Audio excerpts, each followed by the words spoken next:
네, 교우 여러분, 9월 10일 금요일 새벽 예배 시작하도록 하겠습니다. 오늘 함께 나눌 말씀은 마태복음 23장 1절에서 12절까지 말씀 되겠습니다. 제가 봉독해 드리겠습니다. 이에 예수께서 무리와 제자들에게 말씀하여 이르시되 서기관들과 바리새인들이 모세의 자리에 앉았으니 그러므로 무엇이든지 그들이 말하는 바는 행하고 지키되 그들이 하는 행위는 본받지 말라. 그들은 말만 하고 행하지 아니하며 또 무거운 짐을 묶어 사람의 어깨에 지우되 자기는 이것을 한 손가락으로도 움직이려 하지 아니하며 그들의 모든 행위를 사람에게 보이고자 하나니 곧 그 경문 띠를 넓게 하며 옷수를 길게 하고 잔치의 윗자리와 회당의 높은 자리와 시장에서 문안받는 것과 사람에게 랍비라 칭함을 받는 것을 좋아하느니라. 그러나 너희는 랍비라 칭함을 받지 말라. 너희 선생은 하나요 너희는 다 형제이니라. 땅에 있는 자를 아버지라 하지 말라. 너희의 아버지는 한 분이시니 곧 하늘에 계신 이시니라. 또한 지도자라 칭함을 받지 말라. 너희의 지도자는 한 분이시니 곧 그리스도시니라. 너희 중에 큰 자는 너희를 섬기는 자가 되어야 하리라. 누구든지 자기를 높이는 자는 낮아지고 누구든지 자기를 낮추는 자는 높아지리라. 아멘. 네, 오늘 제목은 무리들과 제자들을 향한 가르침이라고 이제 정했습니다. 본문은 이제 24장, 25장에 앞서서 이제 하나의 전환점 역할을 하는 이제 본문인데 그 이유는 19장부터 이어지는 예루살렘 입성과 그 과정, 전후 과정에서 이어지는 여러 가지 어떤 그 선포 그리고 어떤 비유, 어떤 논쟁들을 통해 가지고 그리스도를 대적하는 지도자들이 과연 옳은지 그른지가 이미 밝혀졌기 때문에 그들의 죄악을 고발하면서 너희들은 그들과 같은 악한 지도자들을 따르지 마라. 오늘 이렇게 지금 이제 교훈하는 대목이 되기 때문에 그렇습니다. 오늘 이제 1절과 3절에 보면은 이제 분명히 나오죠. 서기관들과 바리새인들이 모세의 자리에 앉았으나 뭐 이렇게 이야기를 합니다. 문제점을 지적하고 있는 거죠. 그들의 문제점을 이렇게 지적하시면서 본받지 말아라 이렇게 이야기를 이제 하고 있는 것을 볼 수 있습니다. 본문에서 이제 서기관들과 바리새인들이 모세의 자리에 앉았다는 말은 아마도 그들이 회당에서 율법을 소지하며 낭독하는 그리고 전수하는 이런 기능들을 가지고 있는 것이 가지고 있는 어떤 폐악을 말하는 것 같아요. 그들이 율법을 소지하고 낭독하면서 전수하는 이와 같은 기능은 매우 권장되고 존경받을 만한 지위지만은 그들이 하는 역할과 지위보다도 월등하게 그들이 많은 권세를 가지고 백성들 앞에 군림했던 것 같아요. 그래서 모세의 자리에 앉았다. 매우 상징적인 이야기죠. 아마도 시내산에서 모세가 산 위에 앉아서 하나님의 말씀을 대신 선포했던 것과 비등한 어떤 권위를 가지고 그것을 통해서 어떤 이익을 챙긴 것이 분명하다 하는 것을 우리가 알 수가 있습니다. 그래서 예수님께서 3절 상반절에 뭐라고 말씀하세요? 그렇기 때문에 무엇이든지 그들이 말하는 바는 행하지고 지키지만은 그들의 행위는 따르지 마라. 이렇게 지금 이야기를 하고 있는 거죠. 그러니까 그들이 이제 전하는 어떤 말씀을 듣고 순종하지만은 첫 번째는 그들의 행동은 따라서 하면 안 된다는 말씀이고요. 좀 더 깊이 들어간다면 그들이 그와 같은 잘못된 태도를 가지고 자기를 합리화하는 어떤 성경 해석, 그러니까 율법에 대한 그릇된 해석에 대해서 너희들이 반드시 깨닫고 따르지 마라. 그렇게 이야기를 이제 하시는 거죠. 근데 그 이유는 뭐겠어요? 4절입니다. 잘못된 율법 해석의 문제가 무언지가 예수님께서 의도하는 말씀이 뭔지가 드러나는 게 4절이에요. 그들이 무거운 짐을 묶어 사람의 어깨에 지우되 자기는 이것으로 한 손가락도 움직이려 하지 아니한다. 이렇게 얘기하거든요. 그러니까 율법을 지기 힘든 무거운 짐으로 만들었다는 겁니다. 그래서 백성들에게 준수를 강요하지만은 이게 불가능한 것으로 만들어놨기 때문에 매우 불합리하다. 예수님 그렇게 말씀하신 거예요. 그러니까 예를 들어서 뭐 손을 씻는 규례도 마찬가지입니다. 제가 말씀드린 바가 있는데 원래 율법에는 음식을 먹기 전에 손을 씻으라 이런 법이 없어요. 모세오경 어디에도 없습니다. 다만 제사장이 번제단에 제물을 올려놓고 제사를 지내기 전에 손 씻고 제사 시작을 하는 거예요. 제사장에게 준수하라고 요구한 고도로 매우 어려운 법입니다. 이게 당시에 물이 뭐 맞는 것도 아니고요. 먹을 물도 없는 사회예요. 근데 이것으로 손을 씻고 항상 곡식을 떨어 먹는다는 게 쉬운 일이 아니죠. 근데 모든 백성들에게 이것이 모든 일반화된 법이라고 강요하면서 요청했어요.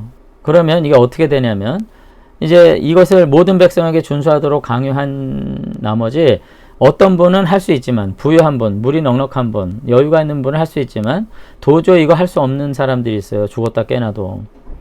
이런 분들은 어쩔 수 없이 그들의 삶의 경제적인 어떤 사회적인 지위와 수준 때문에 율법 준수가 불가능하게 된 거죠. 그럼 어떻게 되냐면 율법을 준수할 수 있는 사람과 없는 사람은 나눠집니다.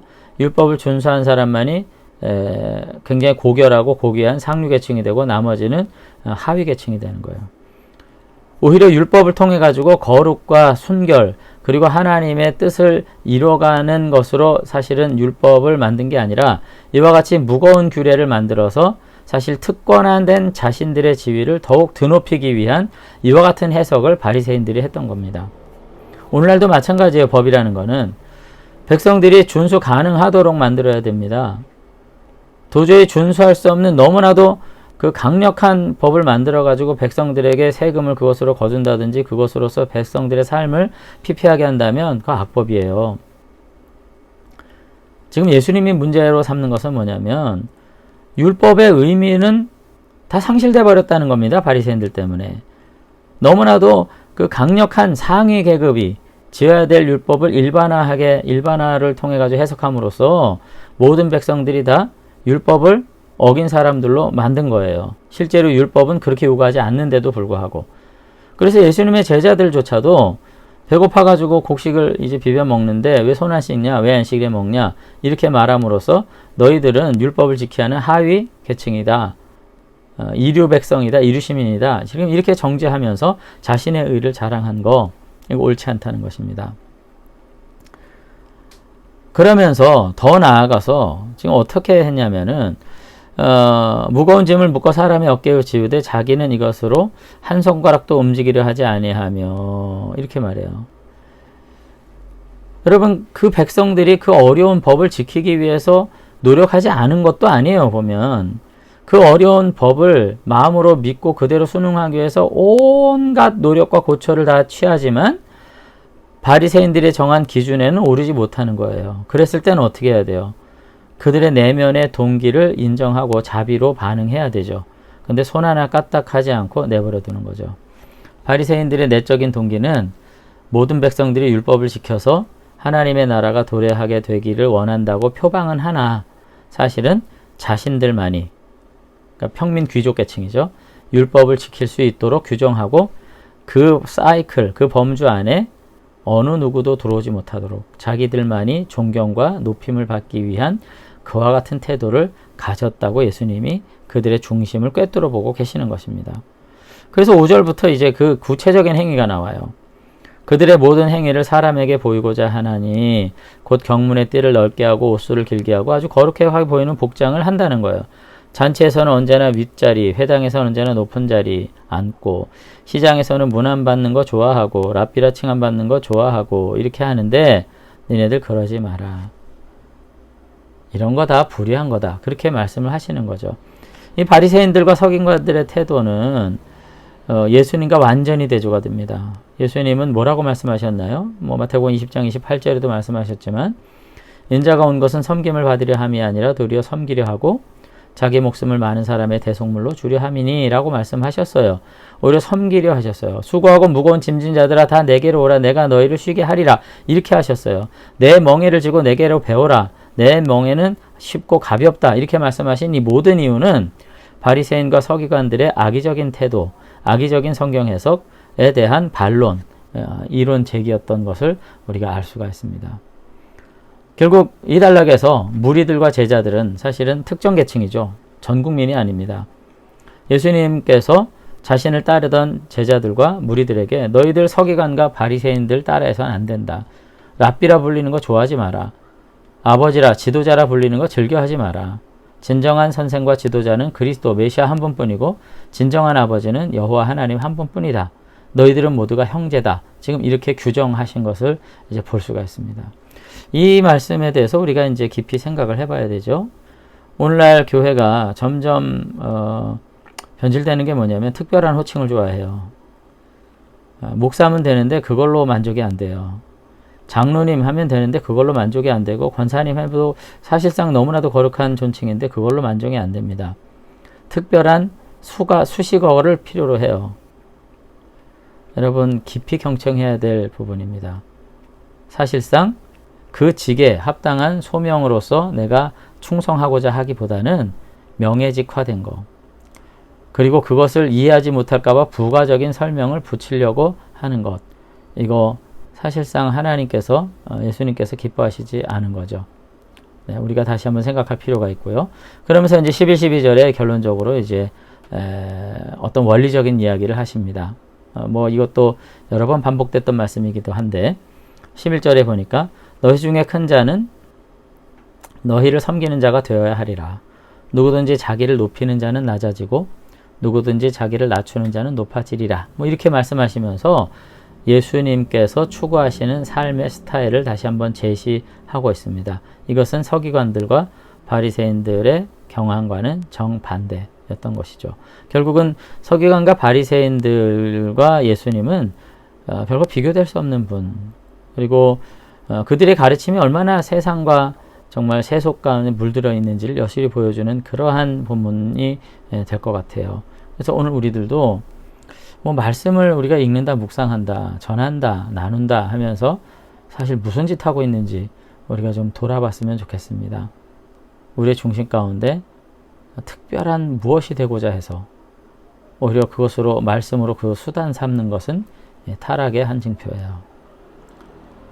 우리가 섬기고 용서하고 어려운 사람들에게 인자를 베풀 수 있는 이와 같은 겸손한 마음들이 있게 될 때 우리는 예수님의 제자로서 온전한 리더십을 발휘하는 진정한 하나님의 백성이 될 수 있다는 것 다시 한번 기억하면서 오늘 말씀 깊이 묵상하실 수 있었으면 좋겠습니다. 한번 기도하겠습니다. 백성의 지도자들과의 대결을 마치신 이후에 예수님께서 그들의 문제를 정말 뼈아프게 지적하는 부분을 우리가 보게 됩니다. 다시 한번 우리가 믿는다 하면서도 백성들과 무리들과 보통의 사람들과 스스로를 차별화하면서 특별한 무엇이 되고자 하는 마음속에 오히려 내가 사로잡히지 있지 않은지 돌아보게 되길 원합니다. 오히려 말씀과 경건이 나를 특별하게 하는 어떤 수단이 될 때 이것은 모든 신앙에서 벗어난 것임을 다시 한번 기억하면서 예수님의 모범을 따르게 되기를 원합니다. 함께 섬김으로써 믿음으로 순종하는 가운데 우리에게 주어진 믿음을 드높이고 주님의 제자로서 이 세상을 정말 아름답고 복되게 바꿔나가는 거룩한 믿음의 사람들이 될 수 있도록 축복해 주시옵소서. 오늘 하루도 주님 함께 해주실 줄로 믿사옵고 예수님 이름으로 기도드리옵나이다. 아멘.